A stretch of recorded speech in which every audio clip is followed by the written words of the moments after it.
এই কাটিংটা hair cutting যেটা দেখছেন এটা আমি 2003 সালে ক্রিয়েট করি এবং 2006 জার্মানি ওয়ার্ল্ড কাপে দেখেছেন একাধিক মানে কান্ট্রি নেম প্লেয়ার নেম সেগুলো মাথা চুলে করা হয়েছে।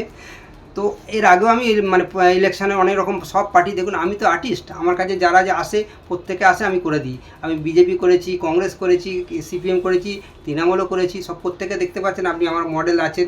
আর টিএমসির এটা এখানে লেখা হয়েছে টিএমসি, এখানে দেখুন ঘাসফুল করা হয়েছে। তো যত মানে ইলেকশান এগিয়ে আসছে তত কিন্তু আমার কাছে আসছে, কেউ বডি পেন্টিং করাচ্ছে, কেউ আমার কাছে হেয়ার কাটিং করাচ্ছে, সব নানান এতে আরও যত কাছাকাছি আসবে। 20 তারিখ আমাদের ভোট, বুঝতেই পারছেন। তো এখন একদম পুরো হাওড়া একদম পুরো মেতে উঠেছে পুরো, উৎসব, একটা উৎসব মানে মানে মেন ফেস্টিভ্যাল হয়ে গেছে আজ ইলেকশানটা। তো সেই হিসাবেই আমাদের এখানে বেশি ডিমান্ড হচ্ছে ঘাসফুল। তো দিদিকে প্রত্যেক অনেকে শ্রদ্ধা করে, সেই শ্রদ্ধার এটা দেখতে পাচ্ছে প্রতিফলন হচ্ছে মাথার চুলে, হেয়ারে।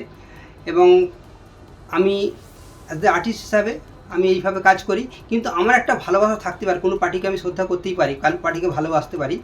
তো আমি একটা এবারে থিম সং করেছি, থিম সং হচ্ছে টিএমসি পার্টির ওপর থিম সং করেছি। তো গানের কথাটা হচ্ছে দিদিকে আমি শ্রদ্ধা করে কথাটা বলেছি এরকম, আপনাকে মাতৃরূপে দেখি ভালোবেসে দিদি বলে ডাকি, আপনার করা প্রকল্পে আমরা হয়েছি খুশি, বঙ্গজননী দিদি আপনি পশ্চিমবঙ্গের মাথা, আপনাকে মাতৃরূপে দেখি ভালোবেসে দিদি বলে ডাকি। মমতা ব্যানার্জি জিন্দাবাদ, অভিষেক ব্যানার্জি জিন্দাবাদ, বিশ্ব বাংলা জিন্দাবাদ, টিএমসি জিন্দাবাদ, দুয়ারে সরকার জিন্দাবাদ।